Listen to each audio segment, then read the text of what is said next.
Hey guys, subscribe for daily content. And if you're shopping for gear, make sure you check out the description for the newest items at some of the very best online retailers. There's also links for some of the items that I personally recommend. Thanks! What's going on YouTube? Metal Complex here, and today I've got another interesting knife review / knife overview to share with you guys. This is the Mechforce M1, a very beautiful and very interesting knife with no visible hardware outside of the lock bar insert. Why is that? Because it's all underneath this scale. That's really cool and also a problem, and I'm going to talk about it today. Thanks so much to my buddy Cody for loaning this knife to me for review. It will go back to Cody when I'm done. Thanks to my patrons for supporting me, and please make sure to follow me on Instagram at metal_complex. I will link this knife down in the description. It does help my channel when you use those links, but that's entirely up to you. You can also follow me on TikTok, by the way, at the_metal_complex. There's a lot of them out there. This is the real one. Anyways, let's go ahead and get a measurement of this knife. Overall length of the Mechforce M1 is coming in at about 8 1/8 cutting edge, or I'm sorry, blade length is 3.5, cutting edge is 3 1/4. How about some size comparisons? Any custom scales you find in this section can be found down in the description under Original Goat and others. So up against the AD10 and the AD20.5, you can see here, I would call this a full-size knife, but it's not quite as big or robust as something like the AD10. Let's put it up against the Spyderco PM2 and the Spyderco Para 3. Definitely much closer to the size of the PM2 with similar cutting edge, a little bit more. And then finally, let's put it up against the Benchmade Griptilianer, in this case the Ritter Hogue and the Hogue Deca. How's the action on this knife? It is very good. Now here's the deal. It's very smooth. I know from watching some other videos that the action is going to be smooth either way. Truthfully, this is a well-manufactured knife, meaning the tolerances are very, very good. I am unable to access the pivot. Actually, I am able to access the pivot. But the problem is it's underneath these scales, which wouldn't be a problem if it wasn't such a pain to remove them. These are not screwed down, like from underneath or anything. They are utilizing adhesive, which is a huge bother. There is a little slot back here, and I think it was, so I watched Jim Skelton's video on this, and he referenced Lefty EDC's video where he does actually take this apart, and he uses something like this right underneath here. There's a little slot, and you sort of pry and pop this up. The knife comes with extra adhesive strips for these scales. This is annoying. I'm just going to say that right off the bat. Having to do this is annoying. There are so many other ways to do this. I think a lot of people in my unboxing mentioned, hey, Pyrotech used magnets and did something like this, and it worked way better, right? However they do it, I don't think adhesive underneath the scale is a good idea, especially considering the pivot must be accessed by removing the scale. That's an issue, and I'll tell you, a lot of people would say, oh, well, just don't ever remove it. Well, the problem is this knife in particular actually needs to be adjusted. After being used and carried by Cody over time, the pivot has backed out just a little bit, which is expected. Every knife on the planet that uses a pivot, the pivot will slowly back out, even if you Loctite it, right? It doesn't matter if it takes a week, a month, a year, 10 years, it will slowly back out. This one needs to be adjusted, and perhaps it needs some Loctite, which would normally not be an issue at all. But I can't get under there easily. I'm not going to pop this off on the video just because it's not mine, and I know that process, much like what Jim said in his video, it will mark up the titanium, right? Now, if you're going to use and beat the crap out of your knife and you don't really care, and it's yours and it's your property and you paid for it, knock yourself out. It's not the case with this one. My main point is I don't want to do that for a couple of reasons, and I'm annoyed that I have to. The action itself, though, is actually very good, and even if I did have the pivot adjusted, the action would be very smooth. You can actually view this on many other videos available on YouTube. The flipping action is also good, and the detent, I think, is very good. It's very satisfying. There's a nice click here. Everything feels exactly like it should. These are manufactured in China and apparently assembled in the USA, which is fairly common, but if you want to know like what's the official country of origin, we still say China because China is making all the parts, right? They're just fitting them together here in the USA. That, I guess, does end up putting it at a higher price point, and there's some other elements here that kind of justify that. But the way that this is done is annoying. So we're going to talk more about that, but the action itself is very, very good. Let's go ahead and do carry profile. Thickness up against the Spyderco Para 3. It's a little bit thicker, not much. Length and height up against the PM2 and the Para 3. You can see here this guy in the pocket is really going to be, I guess, kind of similar to the PM2. Not quite as long, not quite as tall, even including the flipper tab. Truthfully, this isn't going to be a whole lot different than a lot of other, like, if we say 8 inches, like the average size of like what we call a full-size knife, I guess not average, but that's like general consensus, I guess. A lot of people, unless you have absolutely hulking hands, which, great, most people don't, the general consensus is 8 inches is about a full-size knife. It's going to be very similar to a lot of things that many, many people carry, but you're going to have to sort of calibrate and consider what you've been carrying to decide whether or not this is a full-size knife to you. Let's do well, we can't really do a hardware check. Normally, I would say, you know, check out my tools. They're very inexpensive and very recommendable. You can find them right down in the section of my description that talks about the tools I use in this channel or the pinned comment. Truthfully, I don't think there's anything super crazy under there. And Lefty EDC's video, he got to the pivot. He just took off one side and then got to the pivot. And it was really straightforward from there. So as soon as you have access to it by popping the scales off, you can see there's actually, you know, you can see the underside of the scale. Any marks that you would get on the inside, truthfully, wouldn't really matter, right? But this is an expensive knife. And regardless of individual feelings, I would venture to guess a lot of people wouldn't be comfortable. I mean, you can use something other than metal, right? But a lot of people just really wouldn't be comfortable marking up their knife if this is the only thing they can find or the only thing they have. All I'm doing is opening this up for argument. We'll get to my real feelings about how this is put together are incoming. Let's go ahead and measure the blade stock thickness here. Anytime you talk about the right way to do something, or, you know, it's just an infinite, endless argument. 150 thousandths, it's a little bit on the thicker side, not anything too crazy. And then finally the weight, and this is going to vary. There are versions of this with titanium inlays and carbon fiber inlays. So this is the lighter of the two at 4.23 ounces. I don't consider that to be, you know, too heavy or anything like that. I think that's just fine. But again, just calibrate based on what you've been carrying. Let's go ahead and move into the meat and potatoes here. Here's what I want. Here's the good part of this. This is a fantastic looking knife, which is why it's so frustrating. Right? Different people have different feelings about this, and if the adhesive scales are not an issue to you, then let me tell you, man, this is such an awesome knife. It looks so great. I was introduced to Mechforce through their flashlight. Like I was really into flashlights for a bit, and I remember seeing that Mechforce flashlight that they did. They're still available. You can get them for like $200 in various colors. But this is the first time I've seen them do a knife, and wow, they did such a good job. Again, the machining tolerances are very good. The pivot backing out, that is not every knife, right? I don't want people to get hung up on that. Any knife is going to do that, given enough time. But the finish on the blade, right? This is M390, by the way. The inlays themselves are done very well. You can see there's chamfered edges outside of the inlay, so it doesn't just go carbon fiber and then straight to titanium, right? With like a visible seam. There's chamfered. Same with the titanium, which gives it this really cool look. You can see that outline there's a shadow because of that angle, and it just looks really nice.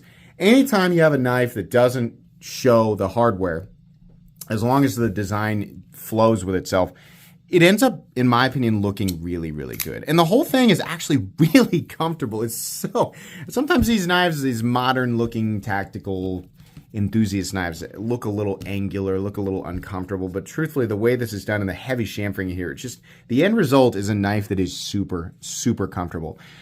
All of these elements here, like anything I can say about the design and the tolerance, all of it is so good, which just makes it so frustrating that I have to pop this off. When I did the unboxing, there were a couple people who were confused about my complaint. They were like, it's so easy, just use a tool and pop it off. And I had to explain multiple times. I'm not confused as to how to get the scales off. The frustration is having to do it in the first place.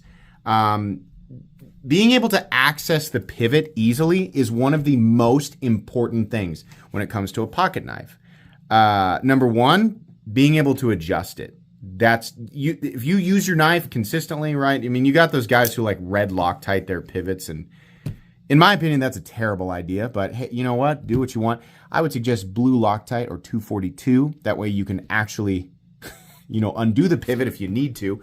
But over time, using your knife, it's going to need to be adjusted, and just being able to do that without having to jump through all these hoops is so important. I want to point, much like so many people did, I want to point to the Pyrotech Kraken. Their system was, the scales were held on by super powerful magnets, right? And a lot of people might hear that and say, oh, well, the problem with that is that, the knife gets jostled around enough and the thing just flies apart. No, the magnets on those were so strong, and you had to lift in such a particular spot.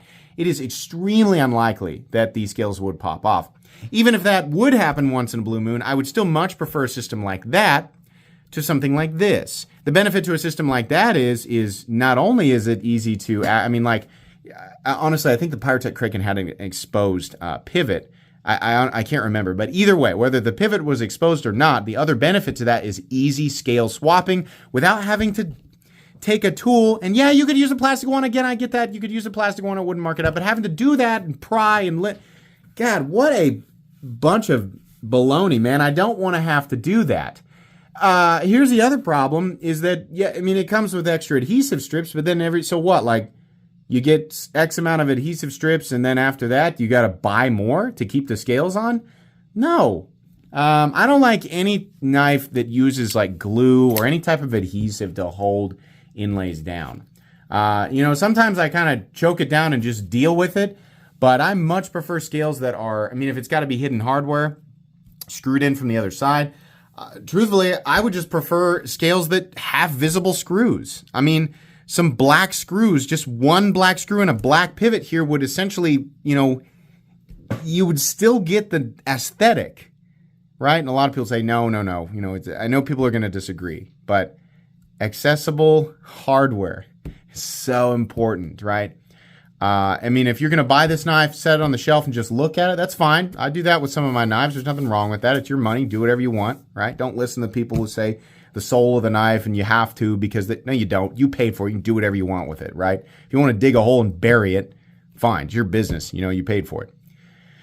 If you're going to put it on a shelf, no problem. But if you're going to use it, accessible hardware is so important. Most of the time, you're not going to have to completely disassemble your knife, but the ability to do it for those of us who want to, so important. So important. I'm glad there's a pivot under there, and I'm glad you can access it. But truthfully, the issue here is I love this knife, and if the pivot was more accessible, this would get a shining review. I would be so excited about this. Honestly, I was considering buying this because I thought for sure, I was like, there's got to be some easy way of accessing the pivot, because we've got so many designs that have this like no visible hardware aesthetic, and there's a way to access things that's just a little bit more convenient, or actually substantially more convenient. And so I thought, well, yeah, for sure, because this is this is so cool. I really want to have this, And I think they need to do a version 2 where there's something different. I think that's going to be the general complaint here. By the way, can you access this little slot? I've tried a million times, and I'm sure somebody with the better leverage, maybe stronger fingers could do that. But for the most part, no, I think it's just aesthetic. But it does look good, right? It looks really cool. There's so many things about this knife that I really like. Cutting geometry is reasonable, right, behind the edge. The bevel is done really well. I couldn't find a listing of the exact Rockwell hardness. I'm going to assume they are reasonable enough to hit at least the industry standard of 59 to 61. Maybe it's out there and I just didn't look hard enough, right? But yeah, I want this. I want this to work. Magnetic scales, screws. The problem is that you'd have to, if you can't screw from the other side in carbon fiber, you could do it in titanium and just not go all the way through, right? The carbon fiber, you'd have to like add threads, and then that just becomes really crazy. So I think the idea of using magnets, or, maybe having something open in the back, you slide, I don't know. it is, to be fair, they were trying to achieve a certain aesthetic, and it got complicated, right? I think, truthfully, I would still buy this knife if we had a visible pivot and then one little screw back here, right? Make them gray, right? Make them similar colored to the carbon fiber, or whatever. I honestly think that wouldn't be that big of a deal. I just want to be able to get in there. And I want to know that the inlays are going to be held down. The other issue with something like this is if the adhesive is starting to fail, there's not really a good way to know, right? Unless it's like sticking up. But there's a chance that the adhesive will just fail and then the scales will fall out and you'll look down at your knife and realize you haven't had an inlay in there for a little bit. So I like this design. I think it's very good, right? If I do an overly positive review on a knife, people get upset with me. If I do an overly negative review on a knife, people get upset with me. And I just want to let you guys know that I'm aware of that, and it makes no difference to me whatsoever. I'm always going to say exactly what I think. I think this design is incredibly cool. I love it. So make no mistake, I just hate that I have to take that scale off to access the pivot. If they release a version of this knife at the same price point, which by the way, everywhere I look is about $350, whether you're going carbon fiber scales and titanium, a couple of websites had listed them on sale or slightly less for a period of time, and then they went back up. So I believe it's right around that price point. Personally, if there was a version 2 with better access to the pivot and a more secure system for a simpler, more secure system for the inlays, I would buy it. Personally, I would pay full price for it, no problem. But until that day comes, this is not a knife that I can recommend. And it's too bad because it's such a cool design. So I have faith. Mechforce is probably aware that some people are perfectly fine with it, but they're probably aware that other people are bothered by it. So, maybe they'll do a version 2, or maybe not. Maybe they'll just get completely ignored. I have no idea. But I really want to like this knife. That's the truth. Outside of that, you got a titanium milled pocket clip. That's fine. There's nothing really special going on here. Retention's good. We have a ramp, carries plenty deep. The screw comes underneath and kind of sticks up a little bit right there. Even though that part's not visible, I would like to see that screw, that other side of the screw be at least flush there. No lefty mounting positions. Very simple gear pattern backspacer with a little lanyard hole. Steel lock bar insert that doubles as the over travel stop, right? The lockup on this guy, if I pinch these scales together, I can tell you it's completely and totally solid. Those scales would be pinched together if I could screw down the pivot, right? There is no blade play up or down, anything like that. There's no pivot lash, and I can tell this is just really smooth and consistent, so I'm sure it'd be nice. The detent is probably about medium, which is fine. Medium heavy at the most, probably more medium, but it works. It's a really, really cool knife, and I think it's got some serious potential. I honestly think a V2 of this would go down so well, but I guess we'll have to wait and see. As of right now, not my favorite thing in the world, except it's exponentially more frustrating when it's so close and something like the scales ruins it. So I know some people are going to say, man, that was a real dramatic review. Hey, sometimes that's going to be the case, right? The better the design is, the more potential the design has. When it's got, this is a critical flaw to me. It's not just a thing, I try to mention when something is not that big of a deal or it shouldn't be a deal breaker. This is a good example of a deal breaker on an otherwise amazing knife. So you can call me dramatic if you want to, but I just really wanted to like that one. Anyways, please make sure to follow me on Instagram at metal_complex and, at least for the time being, on TikTok at _metal_complex. If you enjoyed this video, leave a like. If you'd like to check out my other content, I do, of course, have lots of videos of knives that are either expensive or inexpensive that I do or don't like, so check those out. And if you enjoy all my content, go ahead and click on that Metal Complex logo right there and subscribe because there's definitely more coming. Thanks again for watching, everybody, and have a great day.